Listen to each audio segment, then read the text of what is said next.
Hello, you wonderful people, and welcome to another episode of Not Too Comic Book. This being a show where we talk about TV shows that are adaptations of comic books. For today's episode, I'm going to talk about the latest episode of Supergirl. A lot of interesting things went down in this episode, so let's break it down.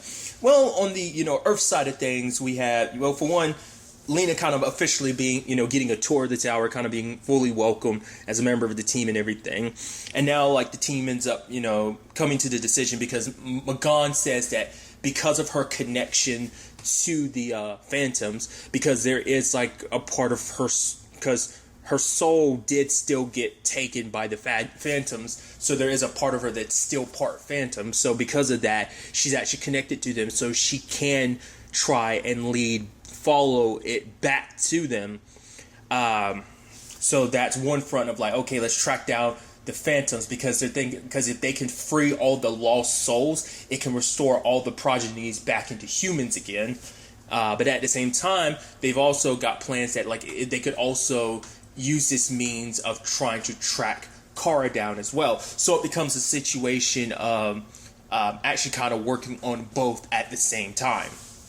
So Bagan tries to trail one lost soul after someone got turned into a Phantom, but the closer she got, the more she started turning into a Phantom herself. And I love that Brainy was just casually explaining this when he was eating donut. I'm why is no one commenting on him bringing up that double soul thing of the closer she gets, that basically magnets, opposites attract, while the same kind of repels. Because of that, the closer she kind of got to her own soul, the more it will repel and turn her more into a Phantom. But he was just casually explaining that. And the only person who kind of really noticed the entire time is he just kept stuffing his mouth full of donuts. And Nia's the only one that was looking why isn't no one else saying anything about this?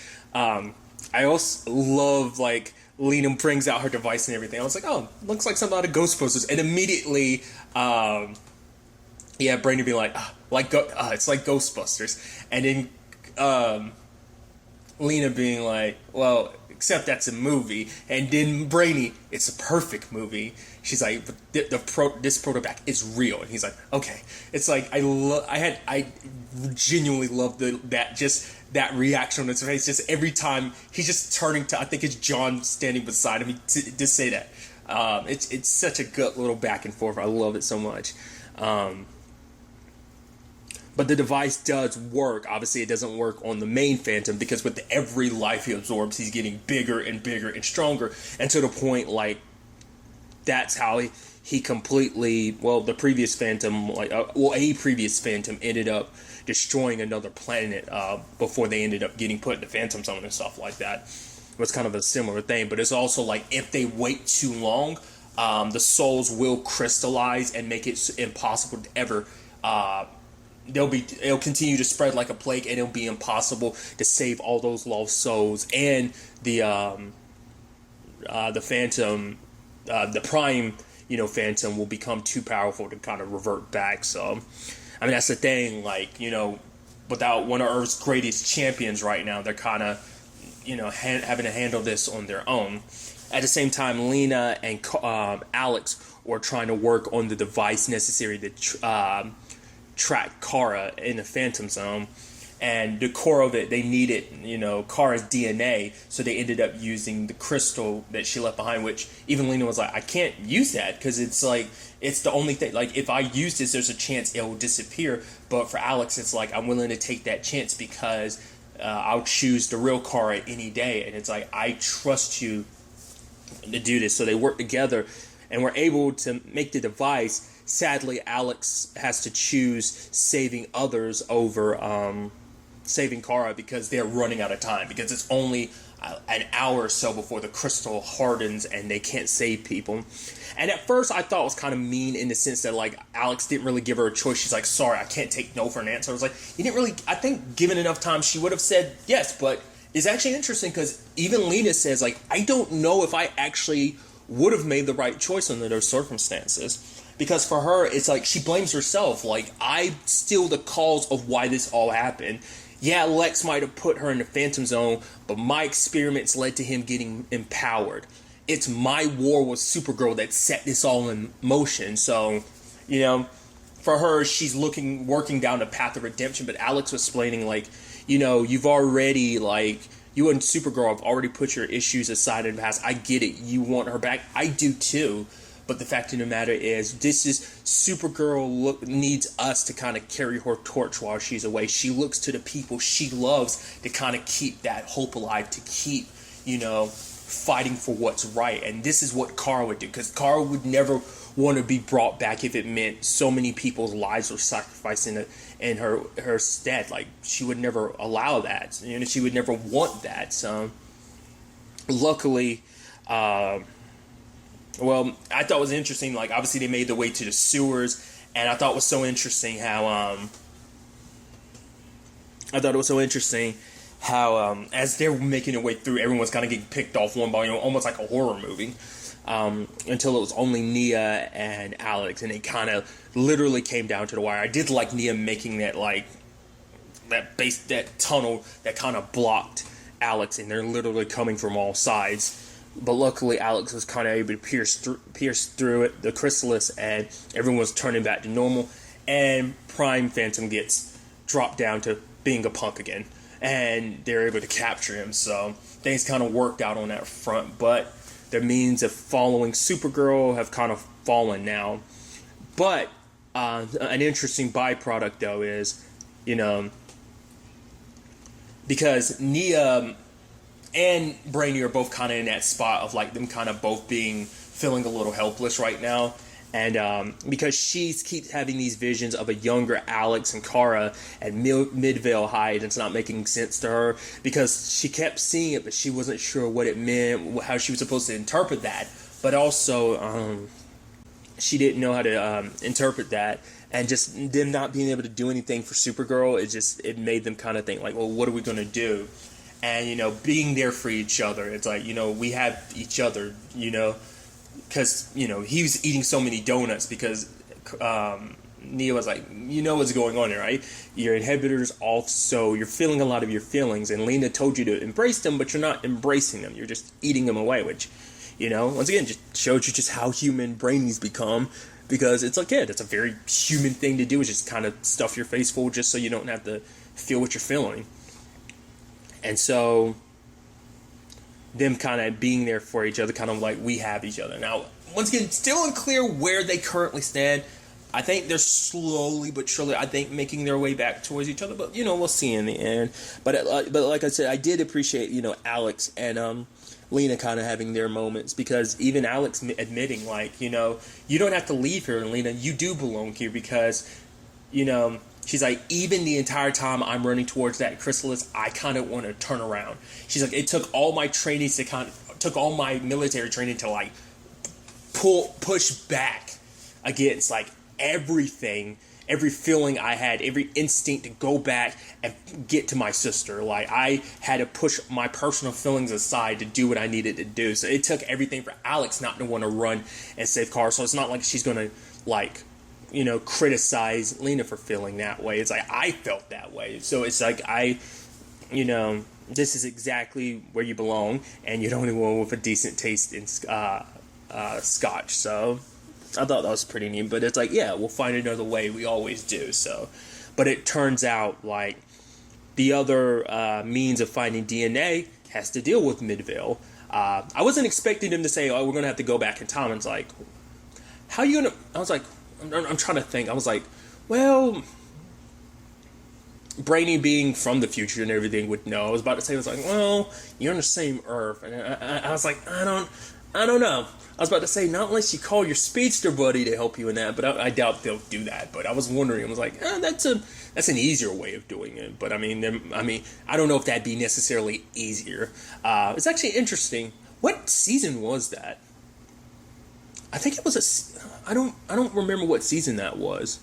There was the episode they showed us, because I think it was an episode where I think Kara and Alex weren't in a good place, if I remember correctly, and they went back home. Something happened and they had to go back home. They might have been actually... I think they were in a good place, but it was kind of reflecting on how they were this is when they were younger and they weren't on the best of terms. At least, you know, Alex wasn't, you know... So, and because I talked about that previous about how like Alex, with the responsibility of looking after Kara was kind of all thrust upon Alex when she was younger, and she kind of carried a lot of that into her adulthood. But like I said, over the course of the show, we've seen them become extremely close. They were close-ish, growing up, but it's like they've definitely gotten a lot closer over the course of the show. Like I said, I'm interested to see what method of time travel they're going to use and what they're going to end up dealing with, because the plan is to get Kara's like DNA so that they can get the Phantom to act as kind of a bloodhound and follow her, so they can find her in the Phantom Zone, which obviously in the Phantom Zone, her own, Kara, her dad, as well as Nixley are on their own adventure as they make their way to the anchor. And there they're trying to find the mirror, and ultimately they do, but the mirror is broken. So they have, and her dad is quick to give up and like, oh, I get there was no point. There's this whole, I mean, I get it. You probably have spent so long there because obviously you've been there a couple decades, because you've definitely been there since Krypton exploded. So, and Kara was there for like a decade, and then she lived on Earth for like another decade. So it's like, yeah, you've been there at least maybe 2+ decades, so something of the sort. So it's understandable. Like, yeah, you were kind of not wanting to get your hopes up to begin with. You were saying like, just stay here. The Phantoms will leave us alone, and it's just like, yeah, when you've kind of been beaten down by the Phantom's fear like that, of course it's going to like make you reluctant to kind of want to step out of that comfort zone, that safe zone, especially now you got your daughter, that now you don't have to be alone. Plus it's like your own safety, but also her safety, because you don't want her to kind of go through all that pain, like whatever. Like, I mean, it's hard. I mean, honestly, it's hard to keep up, like when you have your daughter who is, once again, paragon of hope, very symbol of hope. I mean, that's what the L family crest is all about. So it's like, I mean, that's what she does. She inspires people, so it's understandable. Like, just when you feel hopeless, she's able to kind of, keep you going despite everything. So, despite her dad kind of wanting to be like, let's just go, it's like, no, we can do this. Like, we've gotten this far, we've been through too much, we can do this. So, they do look for the other mirror, but then, like, that dude attacks, and then, it's like, all right, Dad, you stay here, you're hurt, but obviously, Kara doesn't want to leave him, but Nixley was like, yeah, we should do this. So we'll go get the mirror set up, and then we'll come back for you, Dad. And it's like, okay. They go do that. And it's like, well, okay, let's go back for my dad. And Nixley's like, oh, we shouldn't do that. I'm like, what? And she's like, yeah, I mean, your dad's dead weight or something. I'm like, wait, where's this coming from? And then she starts making comparisons between her dad and Kara's dad. I'm like, which I was immediately like, wow, that's quite a stretch, because she's implying, like, your dad banished you like my dad banished me. I'm like, you're projecting, because yes, your father not wanting you to take the crown is the same thing as her dad sending her off to, yes, a foreign planet, but for her own safety, because their planet was exploding, like trying to give his daughter the best chance ever at survival. So it's like, yep, exactly the same thing. And it's like, even saying that, oh, but look how easily your dad had given up. It's like, you were pretty much kind of without hope. It's like, I don't know. It was just kind of crazy. Like, I was like, wow, she's super throwing him under the bus. It's like, oh, you go back for him. It's like, it's not, and it's like, oh, she's also the one that attacked him too, because it's like, I was actually going to slit his throat, but then I made the fake scar and I made him attack your dad, and that was going to be the end of that. But it's like, no, so let's just go. And it's like, I don't know why you just thought she'd be okay with you just, like, oh, you know what, Nixley, you're right. I'm going to leave my dad. I'm like, I don't know how Nixley wanted that to go. Not the best foundation of a friendship. I don't know whether she thought like Kara would be like, all right, cool, Nixley, let's go. Like, I don't know how she expected that conversation to go. I guess she would have been like, thought like Kara would be grateful, because initially she was like, I'm gonna go back to the fifth dimension to basically get revenge on everyone that turned against me. But she's like, you know what? I'm actually gonna go to your planet and have some fun. I'm like, now, luckily Kara ends up ultimately smashing the mirror, so we'll never find out. But what would she have done? Part of me was about to say, are we going to have a little bit of a Red Daughter repeat where she basically goes around and pretends to be Kara, and that was going to be a whole shenanigans situation?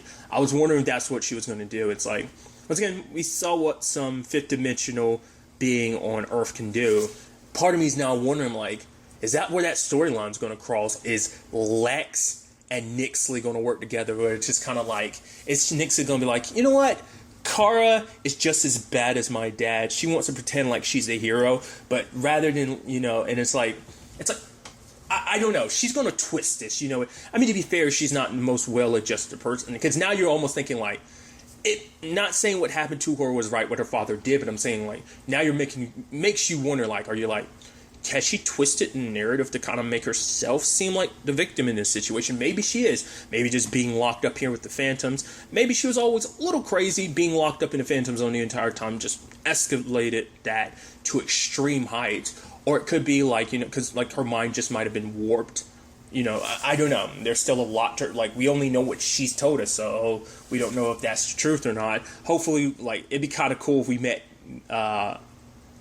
Mix again, and he'd potentially be able to help out with this situation. Maybe he'd know more. Maybe he'd be able to help deal with her. Because how do you deal with a fifth dimensional being? They are kind of all powerful beings that can straight up can warp reality. Because like on Earth, she'd be all powerful, and I just get the feeling they're going to make those two storylines collide of Lex and her, so they'll probably end up working together. Especially because like, oh, Kara, you not only damned me here by like keeping me here, but you also destroyed my opportunity of leaving this place, so you're kind of on my shit list now, Kara. So I think we could probably potentially expect something of that nature, because that explosion from the self-destruct, it didn't kill her, no way. So, and now she's kind of pissed at Kara. So I mean, once again, to be fair, you were considering killing her father, so I don't know how you expected that conversation to go. So we'll see where things kind of go on that front, as all these stories kind of continue, going forward. Because like I said, I'm so curious about this Midvale High situation. Once again, what their means of time travel is going to be, who's going to go is going to be interesting. They probably don't want Alex to go. I mean, maybe Alex is the one necessary to go, considering Shona. I mean, I was also about to say, like, well, let's not forget there's other means of time travel too, because get your legends doing their thing too. But I'd be so. Oh, that's actually interesting, because it's like, right, because last week's episode of The Flash dealt with going back to the 90s and stuff like that. So I don't know. I'm curious to see what, like I said, because we already had an episode like that when we saw a younger Kara and Alex at Midvale High. Like, I think that's what the visions were kind of showing Nia. But I'm curious, like I said, who's going and how that adventure is going to go, but also how things in the Phantom Zone are going to go continuing forward, because Kara and her dad are kind of out of options now. That blew up their last option, so we'll have to ultimately wait and see where all this ends up taking us going forward into the next episode. But really, that's all I want to talk about. Until the next time we meet, be happy, be safe, live life to the fullest, and enjoy it. Good day, and goodbye.